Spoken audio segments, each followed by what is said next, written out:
요한복음 13장에서 예수님은 내가 이제 너희들 곁을 떠날 때가 되었다라고 제자들에게 말씀하셨습니다. 그리고 제자들은 이제 예수님과 분리되는 시간을 가져야 한다는 생각 때문에 근심하게 되죠. 제자들의 모든 감정을 아시는 주님이 요한복음 14장을 시작하면서 이렇게 말씀하십니다. 너희는 마음에 근심하지 말라. 하나님을 믿으니 또 나를 믿으라.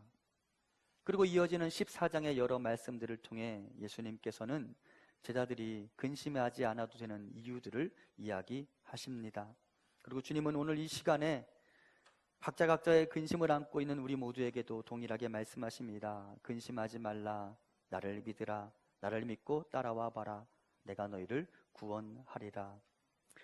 이제 오늘 우리는 주님의 이런 초대의 말씀에 반응하면서 이번 주와 다음 주에 걸쳐서 근심을 극복할 수 있는 영적인 원리 몇 가지를 살펴보도록 하겠습니다. 먼저 예수님은 본문 2절과 3절을 통해 내가 너희를 위한 거처를 예비하고 다시 와서 너희를 내게로 영접하겠다 말씀하셨습니다. 그러니까 주님께서 다시 오신다라는 말은 일시적으로 너희와 헤어질 수밖에 없다라는 말씀을 나누는 것이죠. 제자들과 예수님이 일시적으로 헤어지는 시간을 가져야만 했습니다. 그리고 만일 그것이 사실이라면 제자들은 예수님 없이 홀로 남겨진 채 이 힘겨운 세상을 살아야만 하는 신세가 되는 것이죠.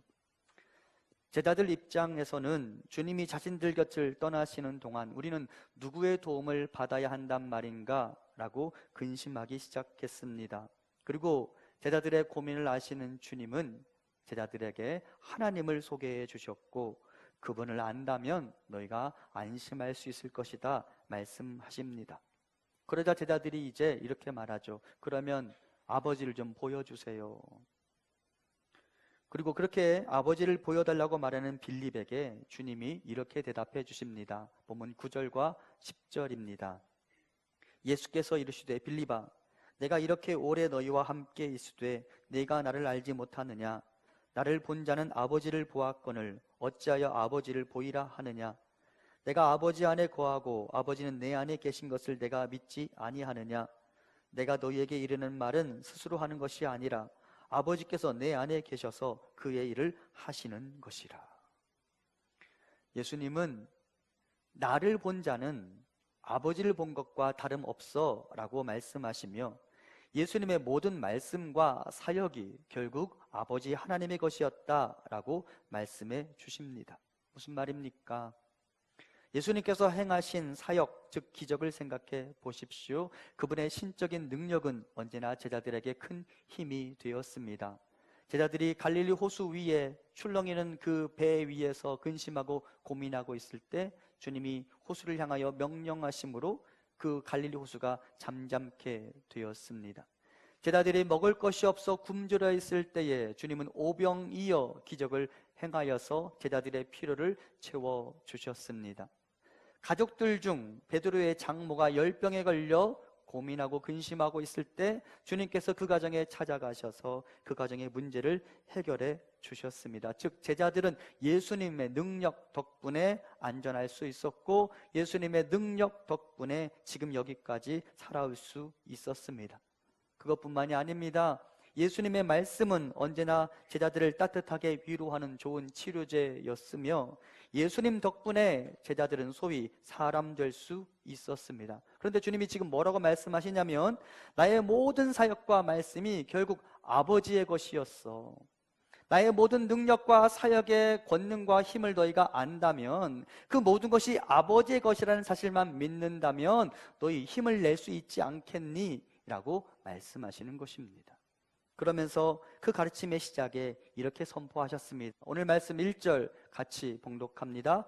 너희는 마음에 근심하지 말라. 하나님을 믿으니 또 나를 믿으라. 아멘. 주님은 제자들에게 너희가 근심하지 않을 수 있는 비결이 있으니 하나님을 믿는 것처럼 나를 믿으라 라고 말씀하셨습니다.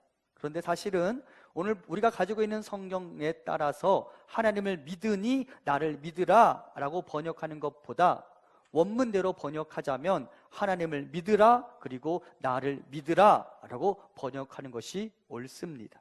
그러면서 주님이 지금 제자들에게 이렇게 말씀하십니다. 얘들아, 걱정하고 근심하지 마. 너희 나를 믿고 있잖아. 그런데 보이는 내가 사라지는 것으로 너희가 근심한다는 걸 내가 아는데 걱정하지 마. 보이는 내가 사라진다 할지라도 너희는 본래부터 보이지 않는 하나님을 믿어왔던 사람들이잖아. 그 보이지 않는 하나님이 어떤 분인지 아느냐? 내가 행한 모든 기사와 능력과 권위 있는 가르침의 근본이신 분이셔. 그분이 너희 옆에 계시니 그분을 믿어봐. 그러면 너희는 근심을 극복할 수 있을 거야 라고 우리 주님이 지금 제자들에게 말씀하시는 것입니다. 여러분, 가만히 생각해 보십시오. 제자들이 왜 근심에 빠졌어요? 주님이 갔다가 오신다고 하니까.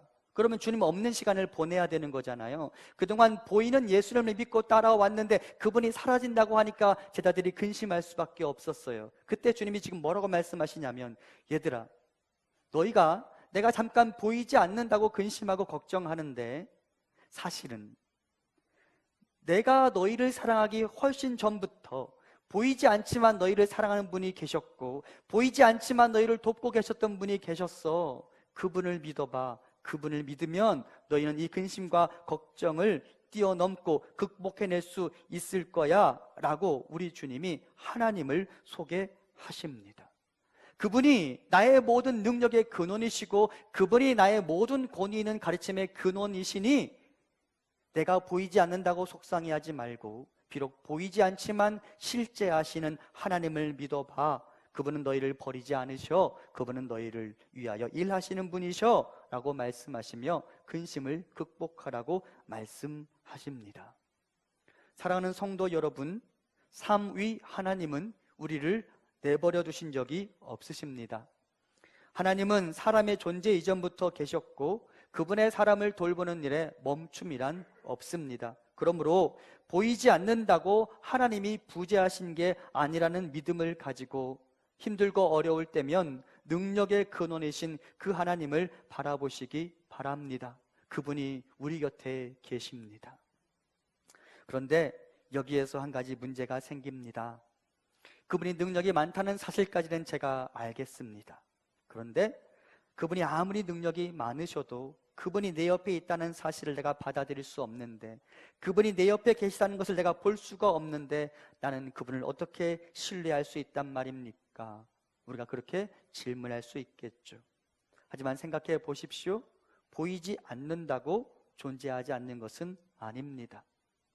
너무도 쉽게 공기와 바람을 생각해 보아도 이를 알 수 있습니다. 선선한 바람이 불어와 내 몸을 스쳐 지나가면 보이지 않는 공기의 존재를 우리가 인정할 수밖에 없지 않습니까? 그분과 나의 거리가 가까우면 가까울수록 나는 그분이 존재한다는 사실을 피부로 느끼게 되어 있습니다. 보이지 않아도 알게 되는 법입니다. 사실은 우리에게 필요한 것은 보이지 않는 그분을 볼 수 있는, 느낄 수 있는, 알 수 있는 감각이 깨어나는 것입니다.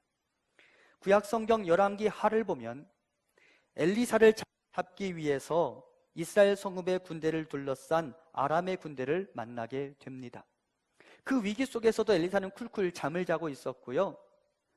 아람의 군대가 쳐들어왔다는 사실을 알게 된 엘리사의 종 게하시가 발을 동동 구르며 주인을 깨웁니다. 큰일 났다고, 이제 우리가 위험에 처했다고. 그때 잠에서 깨어난 엘리사가 게하시를 향하여 말하죠. 두려워하지 말라. 그리고 그의 종 게하시를 위해 이렇게 기도해 줍니다. 열왕기하 6장 17절 말씀 봅니다.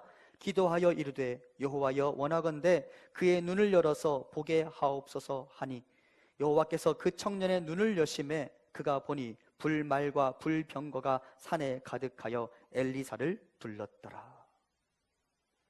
엘리사가 그의 종 게하시를 위해 기도했더니 게하시는 존재하지만 볼 수 없었던 그 군대를 볼 수 있는 눈이 열리게 되었고 온 산에 가득한 하나님의 군대를 보면서 용기를 낼 수 있었습니다. 그리고 전쟁은 우리가 예상하는 대로 이스라엘의 승리로 귀결되게 됩니다. 어떻습니까? 하나님이 아무리 능력이 많으셔도 그분이 내 옆에 있다는 사실을 확신할 수 없다면 그것이 나에게 무슨 소용이 있느냐라고 말할 수 있습니다. 그럴 수 있습니다. 하지만 그럴수록 우리의 기도 내용이 엘리사의 기도를 닮아가야 합니다.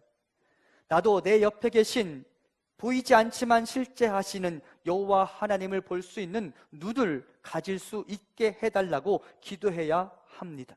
나도 내 옆에 계시지만 내가 느끼지 못하고 있는 그분의 존재를 깨닫고 그분의 능력을 경험할 수 있는 모든 감각이 열릴 수 있게 해달라고 기도해야 합니다.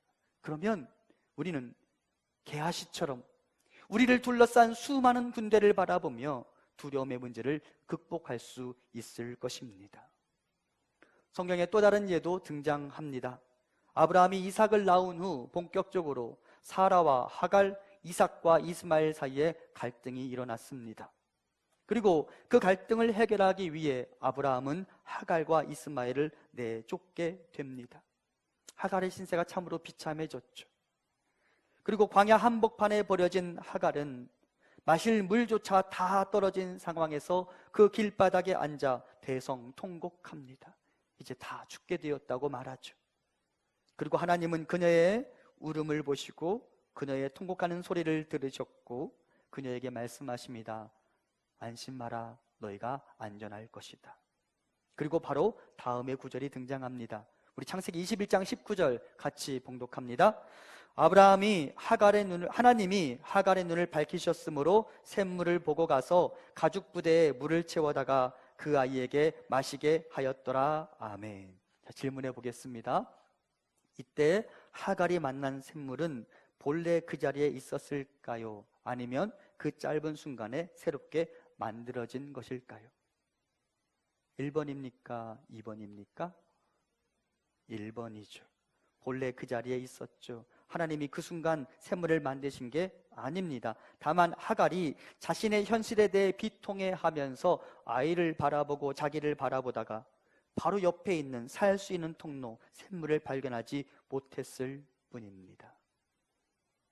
내가 볼 수 없다고 부재한 게 아니라는 말입니다.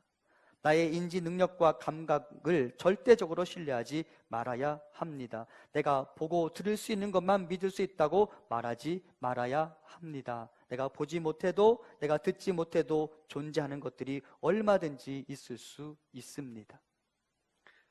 인간의 귀는 아주 작은 소리도 듣지 못하지만 일정 데시벨 이상의 큰 소리도 듣지 못한다고 합니다. 천둥보다 더 큰 소리를 감지하지 못한다고 합니다. 과학자들에 따르면 인간의 귀는 20kHz까지의 음파만 분간해서 들을 수 있고 반면 개는 25kHz, 박쥐는 80kHz, 돌고래는 120kHz까지의 소리를 들을 수 있다고 합니다. 달리 말하면 인간은 엄연히 공기층을 뚫고서 돌아다니는 소리 중 극히 일부의 소리만 들을 수 있다는 말입니다. 인간은 존재하지만 인지하지 못하는 소리의 세계에 살고 있다는 말입니다. 그러므로 볼 수 없다고, 들을 수 없다고 하나님의 존재를 부정하지 말고 엘리사의 기도, 그리고 광야 속의 하갈과 이스마엘의 교훈을 기억하며 내 옆에 계신 여호와 하나님, 모든 능력과 지혜의 근원이신 그분을 느끼고 경험할 수 있는 나의 모든 감각이 열릴 수 있게 해달라고 기도하시기 바랍니다. 그 감각이 열리면 내가 주를 만나게 되고, 주를 만나면 주께서 나를 위해 동원하시는 여호와의 군대를 경험하게 될 것이고, 그 여호와의 군대와 함께 우리는 모든 두려움을 극복해내고 이겨낼 수 있을 것입니다. 언젠가 여러분과 함께 나눈 이야기지만 다시 한번 꺼내봅니다. 발레 공연 보신 적 있으세요?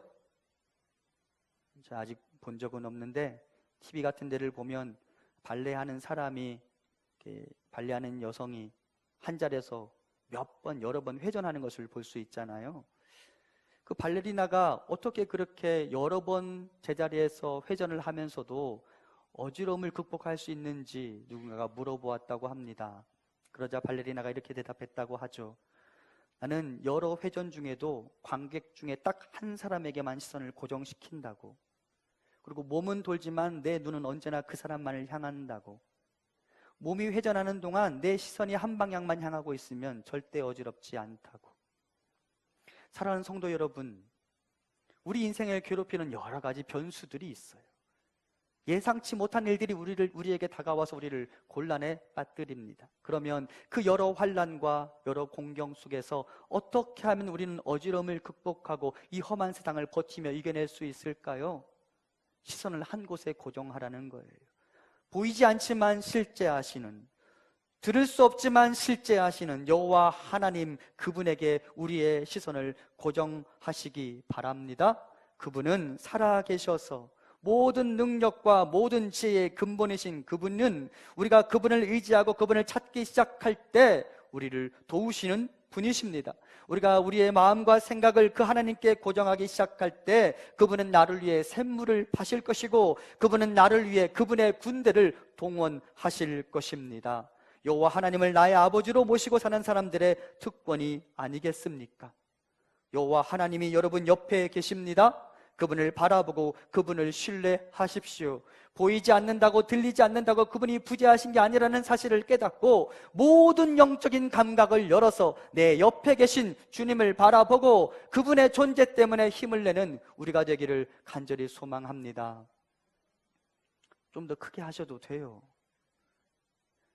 영적인 감각이 열려서 주를 만나는 우리가 되기를 소망합니다. 이 정도만 해주시면 감사하겠습니다. 두 번째, 예수님이 제자들에게 건네주신 근심을 극복할 수 있는 비결이 13절과 14절에 기록되어 있습니다. 제가 봉독합니다. 너희가 내 이름으로 무엇을 구하든지 내가 행하리니 이는 아버지로 하여금 아들로 말미암아 영광을 받으시게 하려 함이라. 내 이름으로 무엇이든지 내게 구하면 내가 행하리라. 아멘. 여러분, 제자들이 예수님과 함께, 보이는 예수님과 함께 있을 때 예수님의 도움을 얻기 위해 제자들에게 기도가 필요했어요? 필요하지 않았어요? 필요하지 않았어요. 예수님 바로 옆에 있으니까 예수님께 문제 가지고 가면 예수님이 알아서 해결해 주셨어요. 그런데 이제 예수님이 보이지 않는 상황이 되는 거잖아요. 예수님이 제자들 곁을 떠나는 거예요. 그러면 남겨진 제자들은 어떻게 예수님의 도움을 받을 수 있을까?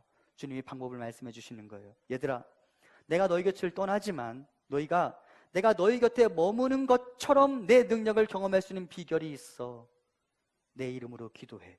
그러면 내가 너희와 함께 있을 때처럼 너희를 위해 일할 거야 라고 말씀하십니다. 놀랍지 않습니까?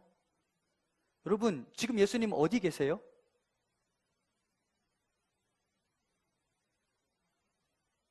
예, 우리 마음속에 있죠. 하지만 예수님의 자리가 있어요. 예수님 지금 어디 계세요? 하나님 보좌 우편에 계세요.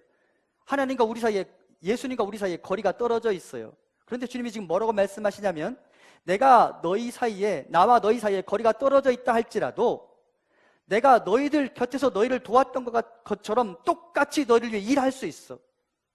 너희들이 굶주릴 때 내가 오병이어 기적을 일으켜줄 수 있고, 너희들이 힘들 때 내가 너희를 도와줄 수 있어. 너희 옆에 치는 그 파도를 내가 잠잠케 할 수 있어. 방법은 멀리 떨어져 있지만 너희가 내 이름으로, 예수의 이름으로 기도하면 내가 너희를 도울 수 있어 라고 주님이 지금 말씀하시는 것입니다. 놀랍지 않습니까? 저는 너무 놀라웠는데, 여러분 생각해 보세요. 예수님이 지금 여러분, 물리적으로 예수님이 지금 여러분 옆에 있어요, 없어요? 없어요. 물리적으로 지금 예수님이 여러분 옆에 없어요. 그렇죠? 영적으로는 있어요. 하지만 물리적으로는 예수님과 우리 사이에 거리가 떨어져 있어요. 그럼에도 불구하고 2000년 전 제자들이 광야 가운데서 만났던 예수님을 우리가 만날 수 있다라는 말이에요. 2000년 전 제자들을 도우셨던 그 예수님의 능력을 우리가 경험할 수 있다라는 말이에요. 무엇으로? 예수님의 이름으로 드리는 기도를 통해 우리가 예수님을 만날 수 있다라는 말이에요. 놀라운 일이에요. 예수님은 그분의 생애 내내 기도의 위력을 맛보셨어요. 그분이 일으키셨던 모든 기적과 그분의 모든 권위 있는 가르침의 이전에 언제나 뭐가 있었어요? 기도가 있었어요. 그래서 예수님은 기도의 위력을 아시는 분이시죠. 그리고 사실은 바로 얼마 전에도 예수님은 기도의 위력을 맛보셨어요. 오늘 본문 1절에 나오는 근심이라는 단어가 예수님에게 적용됐던 때가 있었어요. 요한복음 12장 27절입니다. 지금 내 마음이 괴로우니 무슨 말을 하리요? 아버지여, 나를 구원하여 이때를 면하게 하여 주옵소서. 그러나 내가 이를 위하여 이때에 왔나이다. 여기 등장하는 괴로우니라는 단어가 오늘 본문에 등장하는 근심이라는 단어와 똑같은 단어입니다. 예수님이 십자가를 앞에 두고 심히 괴로우셨어요. 그 십자가를 감당하는 것이 예수님에게도 쉽지 않았습니다. 그런데 그 괴로움을 가지셨던 예수님께서 오늘 본문의 제자들에게 근심하지 말라라고 말씀하십니다. 그러면 여러분, 예수님도 여전히 그 괴로움의 문제를 해결하지 못한 채 제자들에게 근심하지 말라라고 하셨을까요? 그렇지 않아요. 예수님은 이미 요한복음 14장 1절을 하는 이 말씀의 이 상황에서는 괴로움의 문제를 해결하셨다는 말이에요. 무엇으로? 오늘 우리가 방금 봉독했던 요한복음 12장 27절에 대해서 학자들은 이 구절이 겟세마네 동산의 예수님의 기도에 해당된다고 이야기합니다. 겟세마네 동산에서 예수님이 어떻게 기도하셨어요? 십자가를 앞에 두시고 하나님께 기도합니다. 하나님, 할 수만 있다면 이 잔을 내게서 옮겨주시옵소서. 괴로우셨어요. 그런데 기도를 드리면 드릴수록 예수님이 깨달았어요. 아버지의 뜻이 무엇인지. 그리고 주님이 고백하죠. 이것이 아버지의 뜻이거든 내가 이것을 그대로 감당하겠습니다.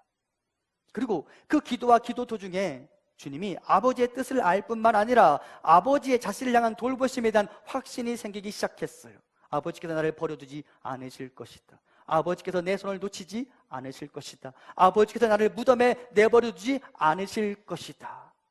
그리고 그 믿음이 생기니까 예수님 안에 근심이 사라지기 시작했어요.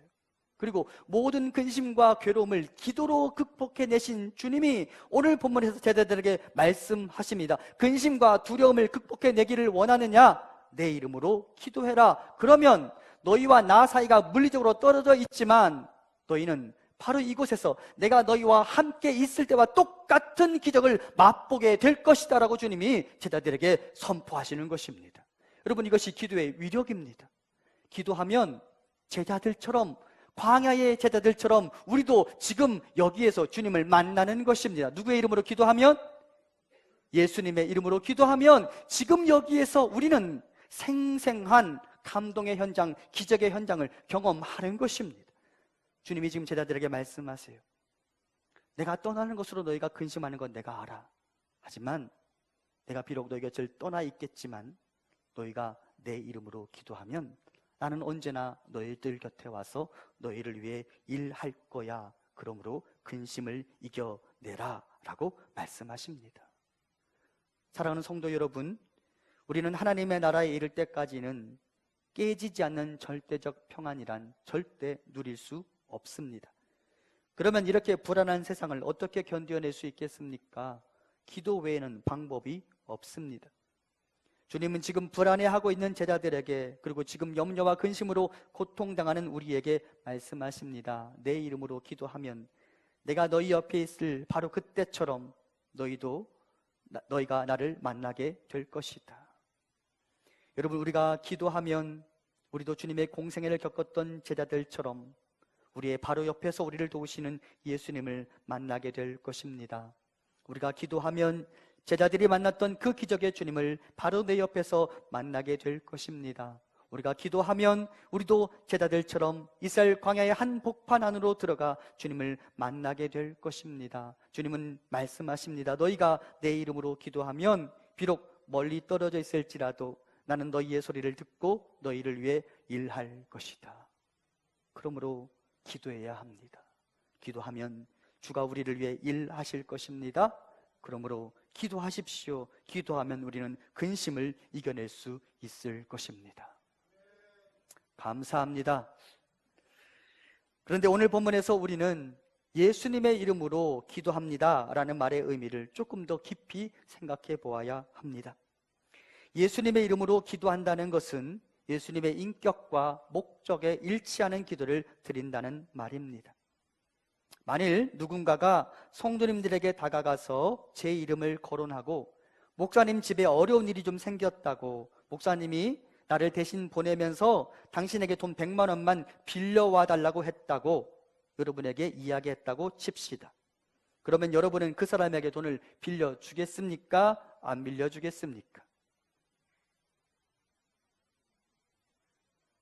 서운한데 여러분, 만일 그런 상황이 생긴다면 하다못해 저에게 전화라도 걸어서 목사님 사실이냐고, 이 사람의 말이 맞냐고 확인하지 않겠습니까? 그리고 전화 걸어보면 여러분은 금세 그 사람이 제 이름을 빌려서 엉뚱한 일을 꾸미고 있다는 사실을 알게 될 것입니다. 왜? 저는 그런 일을 하지 않을 것이기 때문입니다. 그래서 저는 누군가를 위해 추천서 한 장 써주는 일에 극히 신중한 사람이고, 누군가에게 명함 한 장 건네는 일에 극히 신중한 사람입니다.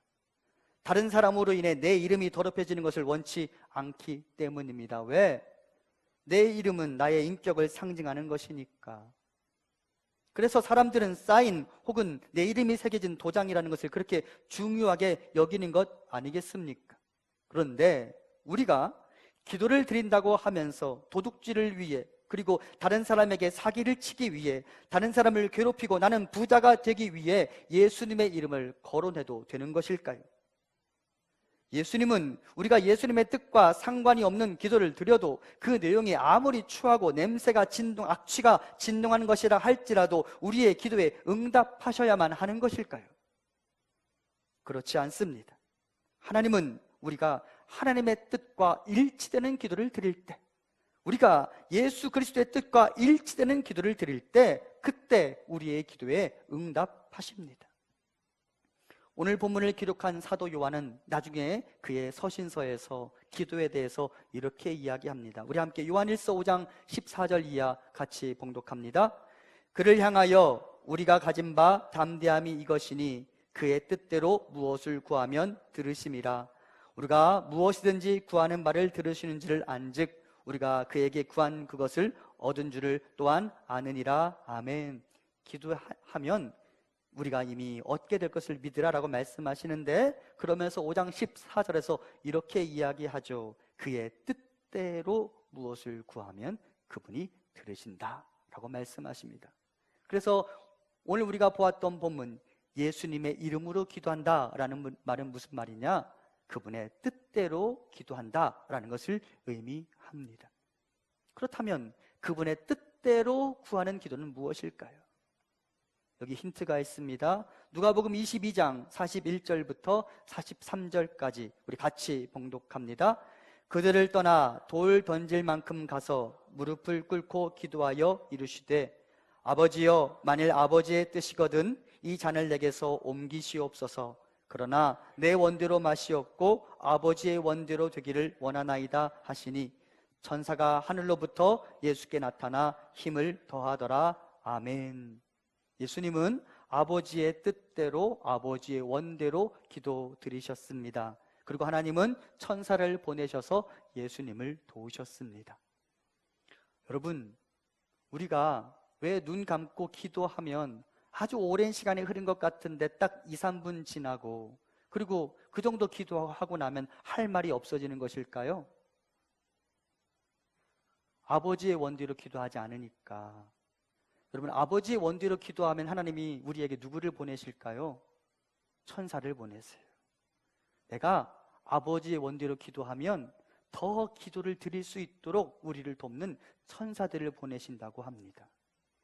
주님이 아버지의 원대로 기도하자 아버지께서 아들을 위해 기도 더 잘하라고 천사를 보내주셨어요. 이것이 아버지의 원대로 기도해야 되는 이유입니다. 자, 그러면 아버지의 뜻은 무엇일까? 이 기도 장면은 겟세마네 기도의 장면입니다. 아버지가 아들을 향해 가지고 있던 아버지의 뜻은 결국 십자가이죠. 아버지는 아들에게 말씀하시는 거예요. 아들아, 나의 너를 향한 뜻이 있다. 내 소원이 있다. 내가 십자가를 담당함으로 죄와 사망의 권세 아래에서 힘겨워하는 저 사람들을 살려냈으면 좋겠다. 내 뜻이 너의 뜻이 되었으면 좋겠다. 그리고 십자가를 제발 져다오. 그리고 주님은 아버지의 뜻, 아버지의 소원을 자기의 것으로 삼으시고 아버지의 뜻에 따라 기도하셨습니다. 자, 아버지의 뜻이 십자가였죠? 이제 예수님의 뜻이 십자가가 되었습니다. 우리가 예수님의 이름으로 기도한다, 예수님의 뜻대로 기도한다라는 말은 예수님의 소원을 내 소원으로 품고 기도한다는 말일 텐데, 그러면 우리는 십자가를 두고 기도해야 된다는 말이 되겠죠. 아버지의 뜻이 있었고 그것이 아들의 뜻이 되었고, 이제 우리가 아들의 뜻대로 기도하면 주께서 우리의 기도를 들으시고 응답하겠다 말씀하시니 그 아들의 뜻, 십자가, 그것이 우리의 소원과 기도가 되어야 한다는 것이죠. 우리도 주님처럼, 주님, 나도 십자가를 지고 주님 가셨던 그 길을 따라가겠습니다. 나도 다른 사람을 위해 희생하며 다른 사람을 사랑하기 위해 기꺼이 낮아지며 다른 사람을 살려내기 위해 기꺼이 나를 포기하며 걸어가겠습니다. 나를 통하여 그 사람을 살려주시고 나를 통하여 그 사람에게 새 생명을 허락하여 주옵소서. 이렇게 기도해야 된다는 말이죠. 그러면 그렇게 우리가 주의 뜻대로 기도할 때 주께서 우리의 간구에 응답하겠다 말씀하십니다.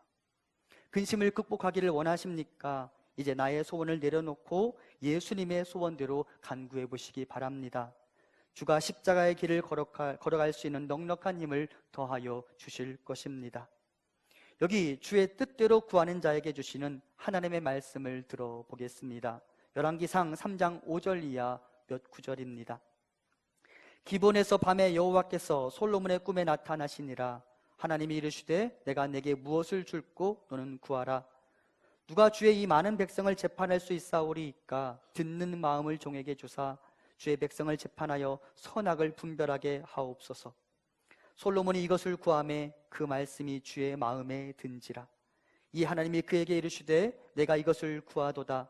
자기를 위하여 장수하기를 구하지 아니하며 부도 구하지 아니하며 자기 원수의 생명을 벌하기도 구하지 아니하고 오직 송사를 듣고 분별하는 지혜를 구하였으니 내가 내 말대로 하여 내게 지혜롭고 총명한 마음을 주노니 내 앞에도 너와 같은 자가 없었거니와 내 뒤에도 너와 같은 자가 일어남이 없으리로다.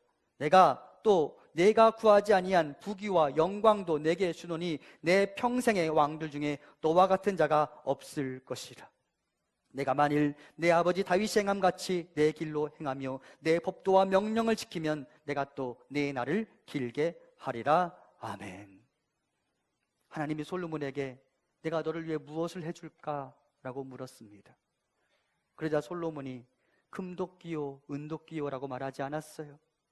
이 백성을 잘 다스릴 수 있는, 이 백성에게 공정한 재판을 펼칠 수 있는 듣는 마음을 주소서. 그리고 솔로몬이 이것을 구하매 그 말씀이 주의 마음에 든지라. 아버지 마음에 쏙 들었어요. 이것이 예수님의 이름으로 기도하는 것이죠. 내 마음에 쏙 든 기도를 드리니까 아버지께서 그 솔로몬에게 무엇을 더하셨어요? 그가 구하지 아니한 것까지 다 채우겠다 말씀하셨습니다. 사랑하는 성도 여러분, 우리가 예수님의 이름으로 아버지의 뜻을 따라 주의 뜻을 따라 구하기 시작할 때 주께서는 우리가 구하지 않은 것까지 채워주실 것입니다. 그러면 우리는 예수님과의 물리적 거리가 떨어져 있다 할지라도 지금 여기에서 이전에 광야에서 주님을 만났던 제자들처럼 우리도 여기에서 주를 만나게 될 것입니다. 예수님의 이름으로 하나님의 뜻으로 구하는 기도의 위력이 여기 있으니 예수님의 뜻대로 기도함으로 근심과 걱정을 극복해내는 우리가 되기를 소망합니다. 오늘 주신 말씀을 기억하며 보이지 않아도 늘 거기 계신 하나님을 묵상하고 예수님의 이름으로 기도함으로 나를 근심케 하는 것들을 극복해내는 우리가 되기를 간절히 소망합니다.